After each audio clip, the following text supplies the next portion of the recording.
Do you find that sometimes you just want to have something else? It's just maybe a little bit boring just to have one thing going on. So I'm just going to put my music in at the same time, if that's all right.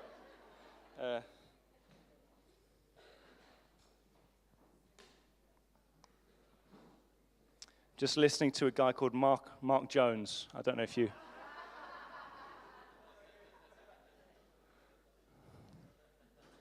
Okay, let's look at the passage. This is from John chapter 15.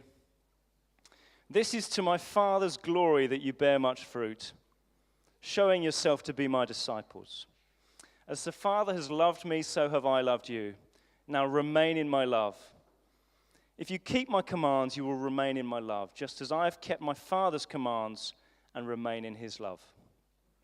I've told you this so my joy may be in you and your joy may be complete. My command is this: love each other as I have loved you. Greater love has no person than this, than to lay down their life for their friends. Obviously, I'm not actually watching anything else or listening. It's not even plugged in. I couldn't work out how to do that. But I feel like recently the Lord's been talking to me about multi-screening. You know what that is? When you've got like multiple things all going on at the same time. And I think he's been asking me if I've been multi-screening Jesus. Let me explain what that means. I came to faith age 15, and I kind of heard of Jesus who loved me and gave himself up for me. And I realized that if I gave time to him and prayed, then he would make me feel really great inside. I'd know he'd forgive me of my sins, and I could have a sense of kind of peace and life in my heart. And I really loved that. You know, where Jesus says in that passage we've looked at, the Father, I love you just as the Father has loved me. Now remain in my love. And I was like, wow, he loves me. This is amazing. That was one of my screens. But I think I had another screen that was playing a different story to me. And this other story to me was this, that even though Jesus has forgiven me of my sins, and even though he loves me, the best things to get out of life between now and the time that I die is to kind of totally become the greatest version of myself, and in every situation get the most out of the world. I was missing the total freedom of the salvation that Jesus was offering. So at 15 years old, I came to faith, and I did youth work. So Leon's a youth work. I did 2 years only. He's far more perseverance than I am. 2 years of youth work. And then I quit after 2 years, discouraged. And there was a whole lot of things going on, but I felt to myself, like, what am I really achieving? Like, how is this really doing something? I don't feel in myself that I'm really doing loads of great stuff. And actually, there was loads of teenagers I saw, but I think I wanted to feel like I was on a platform. I wanted to feel like it was really clear, like, wow, I'm doing great things. I'm doing great things. So I quit. And I think I missed what God's view of being fruitful really was.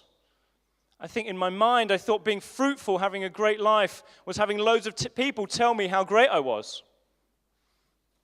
Jesus says being fruitful is telling other people how great they are. And I missed it. The second thing was this. After that quitting, I jumped around and I had an unsettled feeling. I took a job in central London where I earned loads of money. And then I just thought that wasn't that fun. So I quit that, and then I went to work in a very exciting part of government. And it was really, really fun. But even in that, I sort of felt to myself, oh, is this really it? So I jumped again, and I started to work for a church. And even planting a church, which we did 5 years ago, is something that's impressive in Christian culture. Like if you're among Christians and you say you've planted a church, they'll be like, oh wow, that's really cool. And it got to about 2 years into being in Croydon. I remember I was sat in my living room, and everybody was at work who was in the church, and there was nobody to see, and I kind of didn't have a lot to do, and I was sat there in my living room, and I was thinking to myself, like, really? Is this life to the full? Like, what am I going to do? Watch a bit of daytime TV? Like, to me, that was the epitome of awfulness. And I remember I was praying, and I got really discouraged. About 3 or 4 days, I was so depressed. And ultimately, I prayed to the Lord, and I was like, why have you done this to me? Why have you done this to me? In my other job, I think I was better at it than I am at this, what I'm doing now. And in the civil service, I had people around me all the time, and it was really fun and interesting and exciting. And here, there's nobody around during the day, and it's boring. Like, why have you done this to me? I think I should have been doing the other thing. And what I felt like God said to me is, I don't care what the best fit is for you. I've told you to do this, so do it. I was like, wow, what does that mean? What does that mean? And what I realized is this, is that on one screen, I had a vision of salvation from Jesus being, he forgives me for my sins and he loves me in an emotional way. But I had another screen that basically said, well, but for real salvation in life, you need to have a life that's in light. You need to have a life that's constantly being celebrated by the people around you. You need to become this great thing.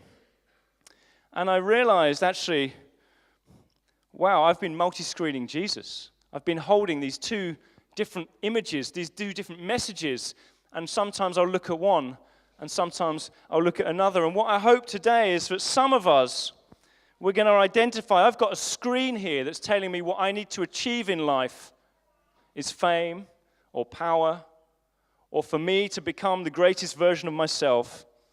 And what actually Jesus is asking me to do is to help other people become the greatest version of themselves. Jesus is asking me to lay down my life for them, to make my life about loving others, not about getting people to love me. So what I'm hoping today is that maybe some of you will be like, I've got a screen and I'm going to close that screen down. I'm going to give Jesus all I have. Jesus' love is where joy is found. It's where fruitfulness is found. And so for Leah, it's my hope that for Leah, she finds this joy and she finds this life, which is in screening Jesus, not multi-screen him. Let's have a look at what the passage says about this. Jesus says, remain in my love. And if you keep my commands, you'll remain in my love. Remain in my love. If you keep my commands, you'll remain in my love. Love each other. Lay your life down for your friends. Jesus says this is his command. Lay your life down for the people around you. So salvation in Jesus isn't just about knowing forgiveness. It's freeing us also from having to make everything ultimately achieve for us. It frees us from that we can lay our life down for others. Talk about anxiety. Anxiety is a big thing at the moment. Everywhere I go, like, wow, anxiety is killing us as a generation and as a nation, as a people. And scientists say to us that one cause, by no means all anxiety is caused by this, but one cause of anxiety is holding different screens in front of us with very different views. And we're kind of constantly trying to work out where am I going? Like, what's all these messages? What's all these things going on? So one screen is Jesus' cross. He's saying, if you lose your life for my sake, you'll gain it. Lay down your life for those people around you. And another screen is saying this, forget other people, become the greatest version of yourself. Who cares if other people are trying to stop you? Like, be that person. So a film which illustrates this is called Limitless. Have you seen the film called Limitless? It's a film with Bradley Cooper in. He's a character called Eddie Mora. He's an unemployed writer, and he's been just rejected, dumped by his girlfriend. He can't write his book. He can't get anywhere with it. An old friend of Eddie's appears to him from the blue and offers him a drug, NZT48. And this produces enhanced mental acuity. So Eddie Mora is told that most humans only use 20% of their brain. But actually with this drug, you can use 100% of your brain. And so the film then watches him as he kind of becomes this great version of himself, the best possible version. And in it, he says this line, I was blind, but now I see. I was blind, but now I see. This is salvation for him, that he can suddenly become this great thing. He makes millions on the stock market because he can remember everything he's seen, understand everything that he's ever read. he gets his girlfriend back, and he runs for governor. And it's all to a thumping Kanye West soundtrack. Salvation in Limitless is this. Become this ultra brilliant version of yourself where everything will then work for you. You know, jobs and money will run towards you. Friends will run towards you. Life in success will all run towards you. And Jesus, that's one screen. The film does explore the dangers of the drug, and it's a fascinating film, very interesting. But it has no doubt what salvation truly is. Salvation truly is sort of the phrase they use is self-actualizing. You become this great version of yourself. And then Jesus on the other side, he says, love one another. Lay down your life for others. He's saying head towards self-forgetfulness. Head towards forgetting yourself, laying yourself down. Two different screens, two very different ideas of what salvation actually looks like in this life. There's a guy called Charles Taylor, who's a philosopher, and he says, many people now live a cross-pressured life. Many people live a cross-pressured life. They see the cross, and they see the call to sacrifice, to lay your life down. And yet they struggle with that because they also want to get the most in a moment. Sensuality, let's live my dream. I want to achieve my dream. And it's kind of this pressure that goes on. An example, so I mentioned Kanye West, his soundtrack from the film. He came up with an album called The Life of Pablo, which is not one I'd massively recommend listening to. But his first track is fascinating. It's called Ultralight Beam. And this is the lyrics of how the whole album opens. It says, yes, God, we don't want no devils in the house. God, yes, Lord, we want the Lord. Yes, Jesus, and that's it. Yes, God. This is how he starts the album. He sees the screen of God and, yes, I want this. And then the second track is called Father, Stretch Out My Hands, and it's a vulgar description of sex. It's like just total indulgence in his emotion, in his feelings and his senses. And it's like this, it's like he sees one screen, he's attracted towards Jesus, he wants the salvation of Jesus, but then he glances across and he can't help himself seeing this other vision of salvation, which is total indulgence of your feelings and your sensuality, and he goes for that. And like he's constantly repenting of one to the other, and to one and then the other. And it's like a vision of, wow, this is the anguish and torment of so many of us in our life. It's like a pendulum that swings from one thing to another. And he expresses it, I think, really crudely at times, but really brilliantly at other times. It illustrates what's going on in so many of our lives as we multi-screen. And I see so much of that in my life. Jesus says he wants me and you to bear fruit. He wants you to know real joy. Salvation. He wants salvation for you. And ultimately the path to that, it's found in Jesus, yes. He forgives our sins, yes. We can come to God, yes. And then salvation also gives us the freedom to forget ourselves, to lay ourselves down for others. So what does laying ourselves down for others look like? Well, Jesus says this. He said, I didn't come to be served, but to serve, and to give my life as a ransom for other people. Jesus came not to be served, but to serve, and to give his life as a ransom for others. So a life of really loving other people is to spend time with them, to actually spend time with people. Spend time with people. Jesus chose to constantly spend time with people. Huge chunks of his time are invested in other people. He could have done anything with his time. And yet what does he choose to do? He has 3 really close friends. He regularly just eats with them, walks around with them, does life with them. Then he's got his 12 disciples, who kind of calls into doing life with him. And then another 120 around, and then more crowds. He spent time with people. If we want to really follow Jesus' call in life, it's about giving people time. It's about giving people, this is where joy is found. This is where fruitfulness is found.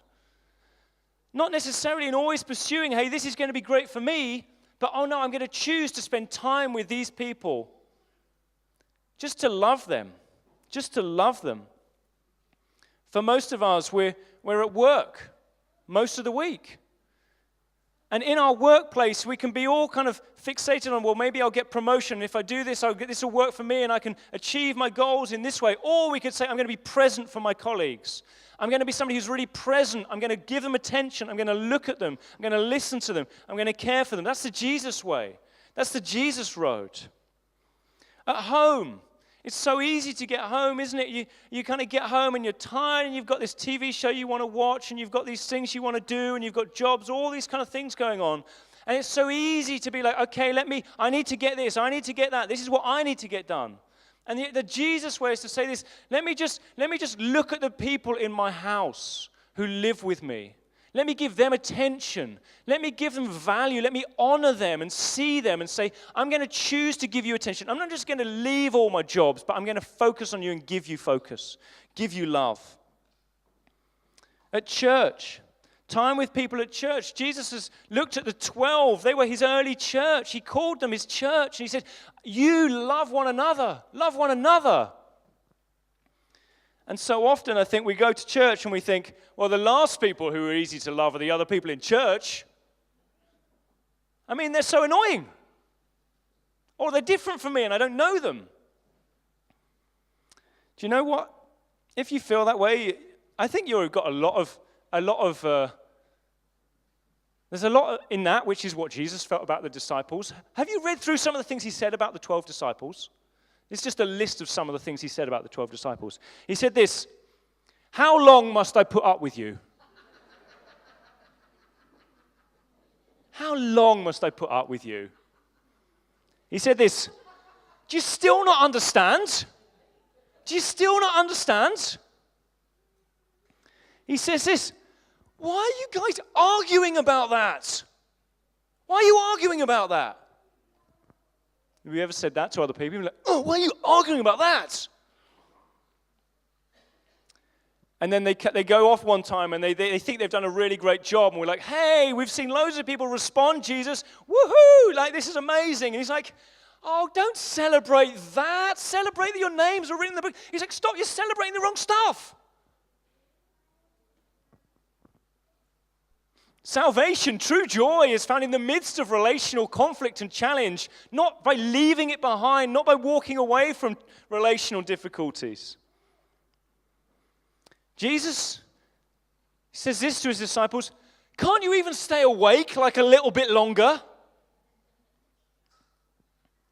That's what we have to say to one another in the evenings watching TV. Can't you even stay awake a little bit longer? This is what Jesus said to his disciples. This is real life, real relationships. This is real love. Staying with people in the midst of relational challenge. This is one of the best, his best, probably his second best mate, Peter. Jesus looks at Peter and says, Satan.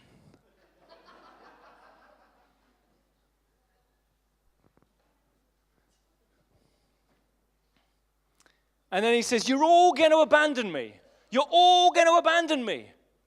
You see, Jesus' love was not like, woohoo, happy, clappy, everything's wonderful all the time. No, his love was expressed to people who didn't understand, who celebrated the wrong things, who were going to leave him, who didn't get it, who were like just annoying quite a lot of the time, and yet he stood with them, he spent time with them. He's like, I'm for you. I love you. I'm for you. I will remain present even in the midst of your stupidity.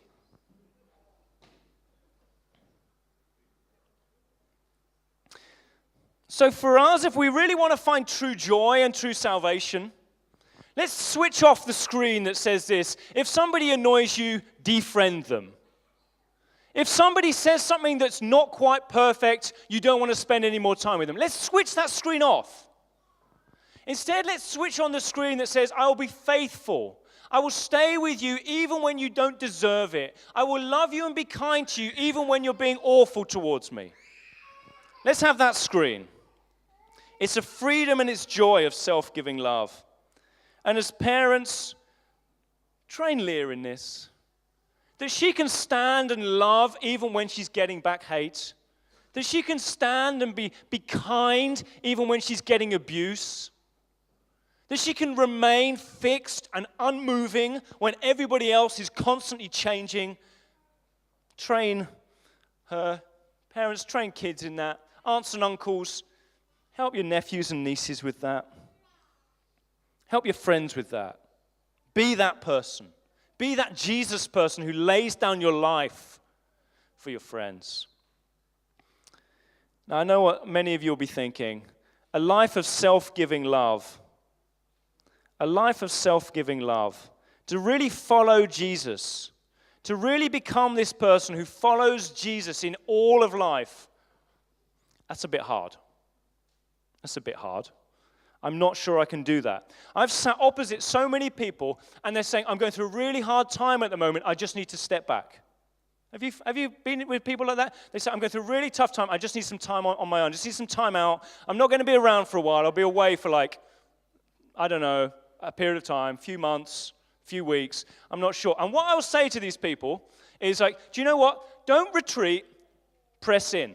Press in. When you are struggling and when you're in time, now's the time to serve. Now's the time to love other people. It's better to give than to receive. Jesus said that. It's better to give than to receive. So when you're in trouble, don't retreat from relationship. Stay. And they all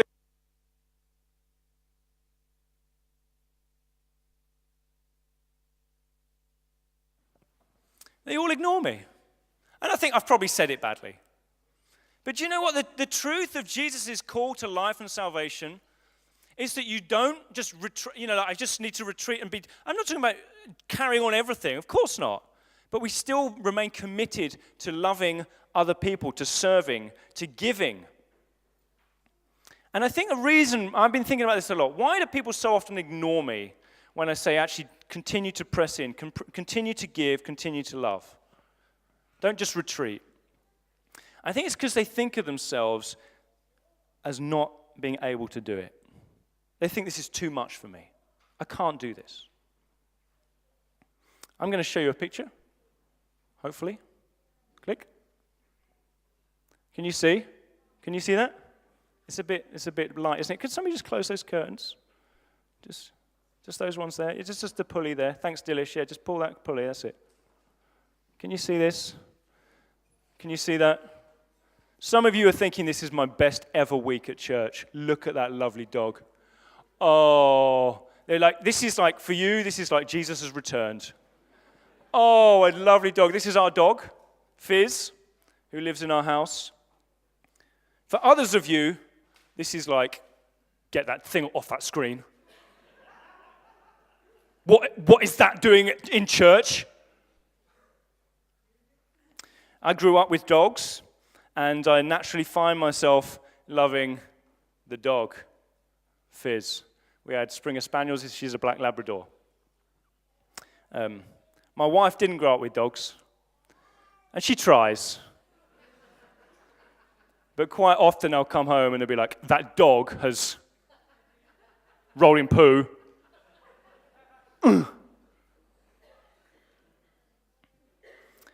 My kids, though, love the dog. They've grown up in a household with the dog. Click. There you go. This is a regular scene. This is our 7-year-old. He has all kinds of names for the dog. So the dog is called Fizz, but he calls her Fizzaconda.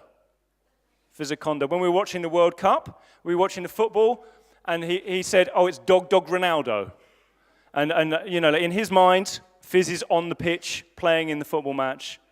She's scoring all the goals, doing all the things that Ronaldo is doing. Dog Ronaldo. They like to dress up the dog. They kind of so if you just click, this is Dog Vader with a cloak of power. And click, this is Business Dog. They dress up the dog, Business Dog. A friend came to us the other day and said, do you have a dog? I'm like, yeah. And he's like, oh, because I went on a school trip with your son, Micah, and we were driving along the coach, and as we were driving along the coach, this mum who was looking after him, was sat next to him. She said, he suddenly said he could see Fizz flying alongside the coach as we were driving down the motorway. And I was like, is this dog even real? He loves the dog. What he does now is every morning he'll beg, please can the dog sleep in my bed? He'll beg. And we said, no, you can't have the dog sleeping in your bed because it'll make your bed all dirty. So do you know what he did? He went away and thought about it, and he came back and he said, how about this, Dad? The night before you're going to change my sheets anyway, what about that night the dog can sleep in my bed? And I said, shut up.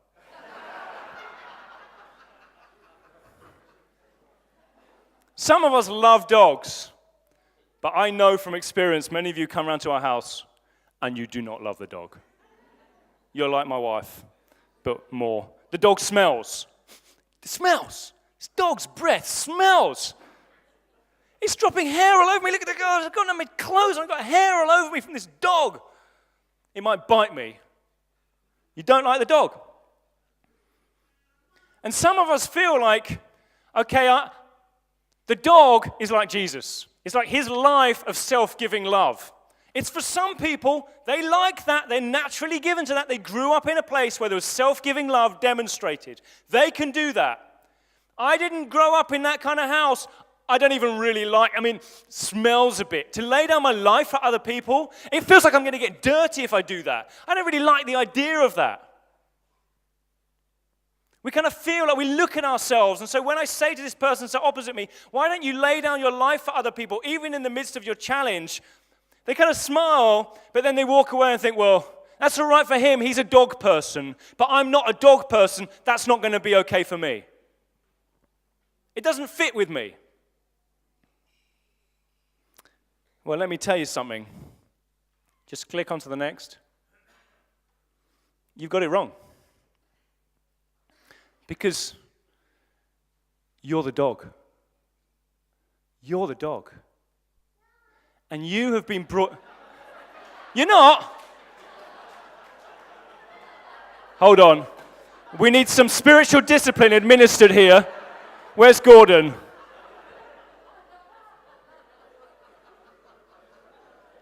Bear with me, Amaya. See if I can convince you.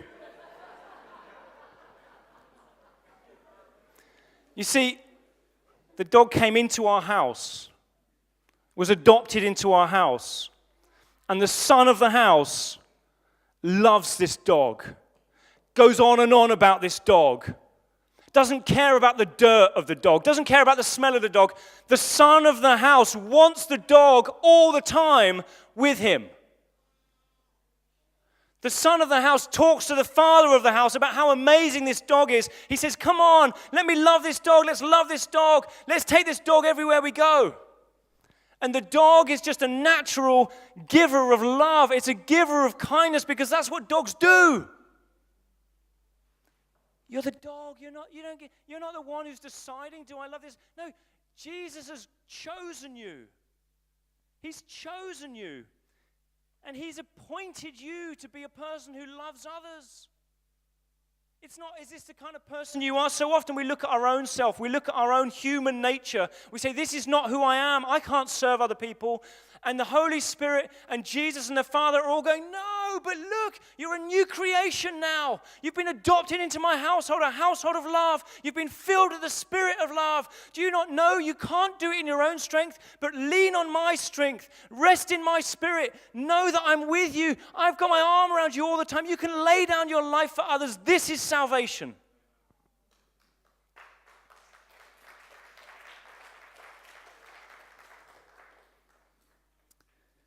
If we remain in Jesus' love, if we get this image, we're a new creation in Jesus. We're new people reborn in him, adopted into his household.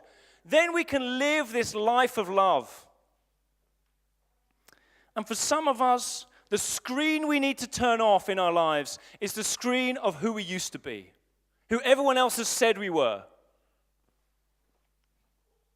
And yet Jesus says this, I've chosen you. I've appointed you to bear much fruit. I want you to be filled with joy. And this is the road to joy. Remain in me and love other people. Make that your greatest goal, loving Jesus and loving others. And sometimes that means foregoing your desires. Sometimes that means you lay down your dreams. Sometimes that means you don't get to do the perfect thing you want to do in your day. But you know what? If you lay down your life and lose your life for Jesus' sake, you find it. You find it. And if you seek the life, the self-actualized, the limitless life, this life where I'm going to pursue my dreams, I'm going to get everything I want, the world's going to work for me. If you go for that, Jesus says you end up losing it. You end up losing your life. It's the upside-down paradox of Jesus' kingdom. And the Spirit is the one who gives us the confidence, the faith, and the strength to live just for this one screen of Jesus. Shall we pray?